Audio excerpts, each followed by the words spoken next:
Proceeding further, we come to the third question, a very nice question of this exercise, I can say. Okay, giving a comparison between the simple interest and the compound interest. Now there are two girls, Fabina and Radha.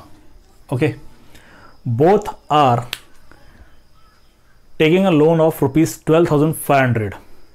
Okay, both are taking a loan of rupees 12,500 for 3 years. Here also it is 3 years, here also it is 3 years. The only case is Fabina is paying 12% per annum. Sorry, Fabina is paying 12% per annum simple interest. Okay, Fabina जो है वो 12% पर annum simple interest के point of से पैसा पे कर रही है. Radha is paying a less interest 10% पर annum but compounded annually, means she is paying the compound interest. तो दोनों के केस में जो प्रिंसिपल है वो सेम है 12,500, जो पीरियड है वो भी सेम है 3 इयर्स. ठीक है, एक सिंपल इंटरेस्ट का केस है जहां पे रेट ऑफ इंटरेस्ट ज़्यादा है 12% पर एनम, और एक कंपाउंड इंटरेस्ट का केस है जहां पे रेट ऑफ इंटरेस्ट कम है एंड इट इज 10% पर एनम. ओके, अब हमें ये देखना है कि कौन ज़्यादा पैसे पे करता है. ठीक है ना सी, पैसे पे करने के लिए हमें सिर्फ इनका इंटरेस्ट फाइंड करना है और कुछ फाइंड आउट नहीं करना है. ठीक है, तो इस केस में सिंपल इंटरेस्ट देखिए, simple interest it is P into R into T upon 100. So P is 12,500 into R is 12, T is 3 upon 100. 0, 0 and 0, 0 get cancelled. Okay, you get 125 into 12 into 3. 125 multiply by 12 करोगे तो आपको क्या मिलेगा? 12 5 gives you 60, carry 6 हो गया. 12 2 gives you 24 plus 6 30 हो गया. 12 1 12 plus 3 gives you 15.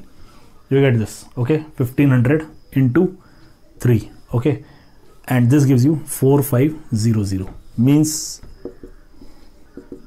Simple interest जो पे किया गया है फबीना द्वारा 3 साल में 12% पर एनम के लिए, it is 4500. Okay, now we come to this calculation. अब ये कंपाउंड इंटरेस्ट का केस है, तो अमाउंट का फॉर्मूला अप्लाई होगा. Amount is P into 1 plus R upon 100 raise to N.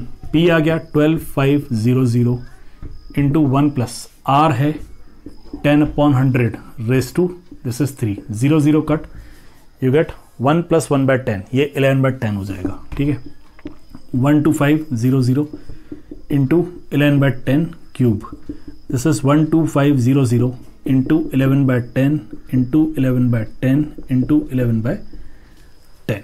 Okay, you get this. अब इसमें एक 0 कट, दूसरा 0 कट, यहाँ 10 है तो ये भी आपका 12.5 हो जाएगा. यहाँ 125 था, हम वो 10 कंसिडर कर रहे हैं तो 0.5 हो जाएगा. इंटू 11 इंटू 11 इंटू 11, ये आपको 1331 देगा. जब आप ये मल्टीप्लिकेशन करोगे, okay, when you do this multiplication you will ultimately come to this 16637.5. ये आप मल्टीप्लिकेशन कीजिए, ये आपको आंसर मिलेगा. ठीक है, बट ध्यान रहे ये अमाउंट है. ये क्या है? अमाउंट. यहाँ पे हम इसका इंटरेस्ट फाइंड करेंगे, तो जब हम इसका कंपाउंड इंटरेस्ट फाइंड करेंगे we get amount minus principal. This is 16637.5 minus 12500. Okay, this will lead to 0.5, तो एज इट इज आ गया. ओके, 0.5 जो है वो एज इट इज आ गया. एंड 37 एंड दिस 0 0 है तो ये भी 37 एज इट इज आ गया. बाकी 166 minus 125, 6 minus 5 gives you 1 and 6 minus 2 gives you 4. तो जो राधा है वो इतना इंटरेस्ट पे करेगी 4137.5. और यहाँ आप देख सकते हो फबीना ने जो इंटरेस्ट पे किया है वो है 4500. अब क्वेश्चन क्या था कि दोनों ने 1250 का लोन लिया, मतलब बोरो किया पैसा. राधा ने 3 साल के लिए 12% पे एग्री किया सिंपल इंटरेस्ट, और फबीना ने, और राधा ने एग्री किया 10% पर annum compounded annually, compound interest 10% और 3 साल के लिए. तो इस केस में राधा ने कम इंटरेस्ट पे किया है. Okay, Fabina pays more interest.